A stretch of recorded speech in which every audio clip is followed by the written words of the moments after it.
Hi Capricorn, this is your January 2022 spiritual reading. We're going to go ahead and get started. All right, so your first house, we have Chiron. Second house, we have Scorpio. Ooh, all signs. Well, no, not all signs, but third house, we have Gemini. Fourth house, we have Neptune. Fifth house, we have Virgo.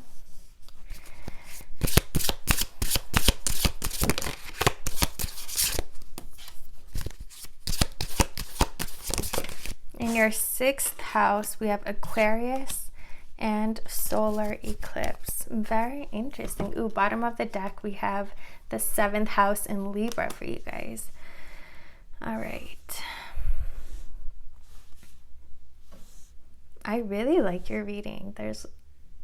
The energies are very prominent but very different. So there's a lot going on in your lives right now. So your first house, we have Chiron. You could be struggling a little bit with, or it feels like how you're presenting yourself or how people are perceiving you isn't aligned with who you are right now. There's it's like you might find that people make incorrect judgments about you or make these assumptions that just aren't the case. Let's see. Whoa. We have the Three of Swords. It could even be that you guys might be experiencing some sort of heartbreak, some sort of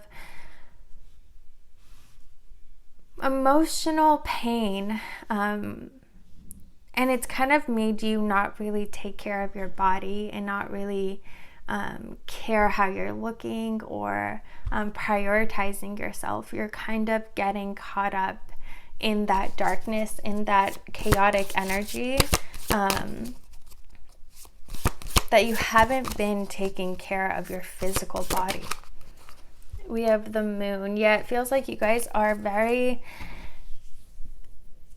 you've been in this kind of dark emotional state, and it shows, not in a bad way, but just in a way that you're, like I was saying, you're not taking care of yourself. You're not prioritizing yourself. Whereas I feel like if you were, because, everything is connected. If you were to start, doing your hair, dressing up really nice,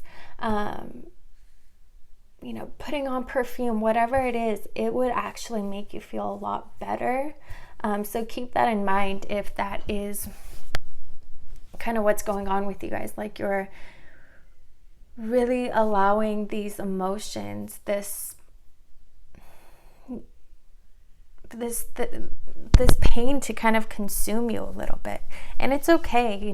We all grieve differently. We all, handle emotions differently. But just be mindful if you ever feel like I just want to feel better, taking a quick shower, doing your hair, dressing up in something very nice is going to help you drastically.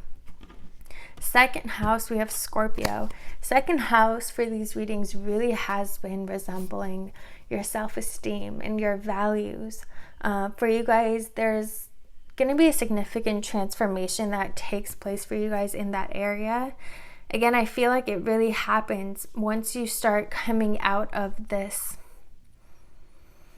darkness a little bit, and once you start to get over this pain and you start healing, you're going to start becoming yourself again, taking care of yourself again, and that's drastically going to help your self-esteem. Like for you guys, those two things are very, very connected. So when you kind of stop taking care of yourself, it takes you down with it. Like your confidence, your happy, like you don't feel good anymore. But yeah, it feels like these two are very, very connected for you guys. So it would be extremely helpful for you to make some sort of transformation that will help you feel like yourself again and make you feel better again, because you guys are getting very, very deeply caught into these intense emotions. Third house, we have Gemini, which is the ruler of the 10th house.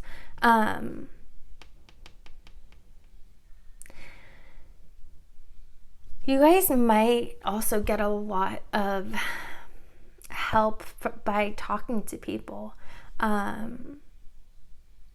It's like you guys need that. You need some sort of change. You need to kind of like shock the energy of your life a little bit. Hanging out with people again, although you may not want to, you kind of just want to like stay home or be by yourself and, grieve or go through these emotions. It's really going to be helpful for you guys to bring a little bit of lightness into your life again. And that is really connected to just communicating with people that you love. Third house could also be your siblings. So you might want to like talk to your siblings or talk to friends that are like family for you. That's kind of going to be like therapy for you guys. We have the King of Wands. It's in a way they treat you like your true self. And that helps you kind of remember who you are and like how happy you used to be. This heartbreak for some of you does feel like it's connected to a person or a romantic partner.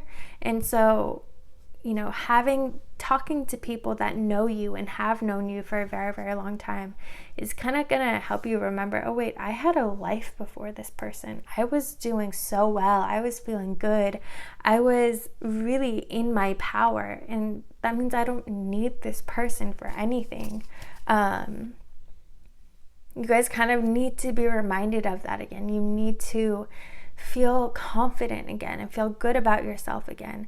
And like I was saying, whether it's through taking care of yourself again or communicating with people who have known you for so long, they're going to help you feel good again, and they're going to help pull you out of this darkness. Fourth house, we have Neptune. It does feel like you guys are if this resonates with you, you're staying home a lot. The fourth house can be your home. Emotional roots, but for you guys in particular, it feels like this is about your house, and you guys are, like I was saying, you're staying in, and you're in these deep emotional states, and it just feels like you're going through a lot of intensity, and you're going through it by yourself. Like you kind of just want to stay home, don't want to talk to anyone, but that's not serving you. That's not helping you. And it doesn't feel like there's a lesson that you need to learn here, or like this, this period is extremely like helpful, necessary for you guys. It just feels like, if anything, you're meant to come out of it now. And that means getting out of your house, talking to people again, taking care of yourself again. Fifth house, we have Virgo. Virgo is an overthinker. They can go mad from obsessing over things. And the fifth house is, romance and dating. And for you guys, it feels like that's what's happening for you. That's what's going on.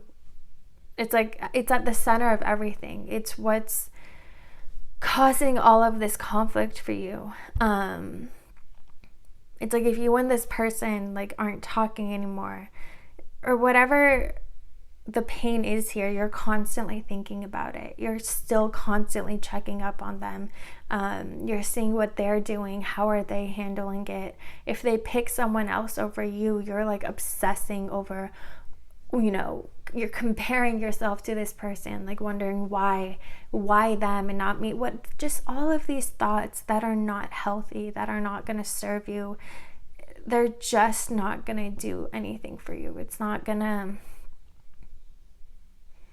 There's nothing positive that can come out of that kind of obsession right now. So Let's see. We have the Two of Pentacles. Yeah, your job, your spiritual challenge here really is to get yourself out of it and turn that page. Let this cycle end. Close this chapter and start a brand new one. Don't keep yourself. It's like you don't want to feel better. You are keeping yourself in your house. You're constantly thinking about this situation and this person instead of just letting it go and trying to move on. It feels like you're refusing to let go, and that's the main problem. And that, again, that's your spiritual lesson here, to learn to let go of what isn't for you and what isn't serving you and what isn't giving you or investing energetically in you as much as you're investing in them. It's a hard, very, very difficult lesson. And a difficult challenge, but again, it feels like for you guys, the key to get out of it, what will help you, is talking to people that you trust and that have known you for a very, very long time, and taking care of yourself again. These two are the key to help you free yourself from this situation and allow this next cycle to turn. And allow you to complete this spiritual lesson I feel like that you've been meant to learn for a very, very long time now. And it's like the time is now, because whatever happened, it's just so clear that, okay, that me and this person are done. Like there really is nothing to hold on to anymore. So yeah, that it's time to truly let this go. And be honest with yourself. Like if you find that there's a part of you that doesn't want to let go and wants to remain in this in this darkness, in this chaotic emotions, because believe it or not, a lot of times it becomes such a habit that it's so hard to get ourselves out of it that we think we have no control. But it's just like any other habit. It takes practice, it takes intention to change it, and it doesn't happen overnight. It takes every single day being aware, being able to control and redirect your energy.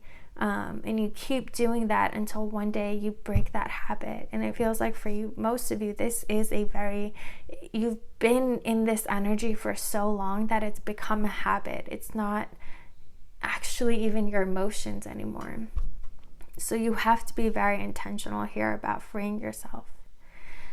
6th house, we have Aquarius and the solar eclipse.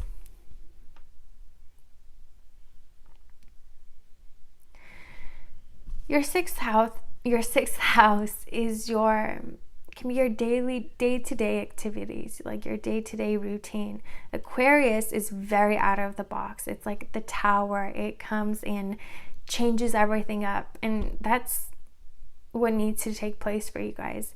Like I was saying in the beginning, you need to shock the energy. It feels like and for you guys, that shock takes place in your day-to-day routine. So like, let's say it can be as simple as if you get up and brush your teeth with your right hand, start brushing with your left hand. If you eat breakfast like at a certain place, switch it up, or even start going out for breakfast, start going out in the morning, start going for a walk if that's not something that you do. Change your day-to-day routine, make these little changes, and that's going to help you drastically. And it's going to help align you. It's going to help align your head and your heart, your higher self, and your 3D self. It's like going to shock you back into balance, if that makes sense. Because I do feel like this situation has just really thrown off your energy. It's thrown you out of your element. You're not in your power right now. You're not feeling good. You're not feeling confident. You're not feeling powerful. you've let this kind of unbalance you, and this is a great way to help shock that energy into balance, like shock yourself out of this. Like it might feel very difficult for you guys to get out, like you're trying, but it's like you're stuck in the sand, and this is gonna help like pull you out. This is gonna help cause a tower moment for you, that frees you from this energy. All right, Capricorn, let's see. We have number 16, Marok. Embrace oneness with the universe. Yeah, it feels like for you guys, you really lost that connection or that alignment with your higher self, with source, with spirit. And you're going to feel so much better once you're realigned. So really maybe the first step for you guys to realign you is to make these changes in your day-to-day activities. Again, whatever you normally do it a little bit differently, and that will also help keep you present and keep you mindful, so you're in control of where your thoughts go, not the habits. But yeah, that could be your first step. And then from there, like I was saying, don't stay home all the time. Hang out with people, talk to people, take care of yourself more, and that's really gonna help you step into this next cycle and get yourself out of this stagnant energy that you've been in for a while now. All right, Capricorn, I hope you guys enjoyed this reading. If you did, please like, comment, and subscribe, and I'll see you guys next time.